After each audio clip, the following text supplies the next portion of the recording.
મારા કાનજીને ચાંદલો કર્યો છે. હવે કાનજીને ચોખા ચડાયા છે. હવે કાનજીને આરતી ઉતાર છે. હરખી રીતે બસ મારો દીકરો કેવો બસ એમ સીધું બેસે. આંખો ખોલી રાખ બેટા. બસ આંખો ખોલી રાખજો મારો દીકરો. હો મારો દીકરો.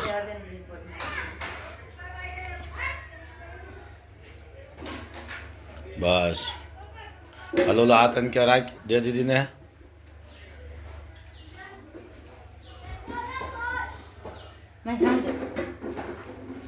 કાંચે આ બાજુ જો કાના આ બાજુ જો કાનો જોયો જ કરો મારે. કાનો જોયો જ કરો જ તે. બસ કાના આ બાજુ જો કાના લે બસ લેવા દે તો. માર ખાઓ કાનજી તારે. બસ ઉભો રહે 1 મિનિટ. નિંદા બેસ.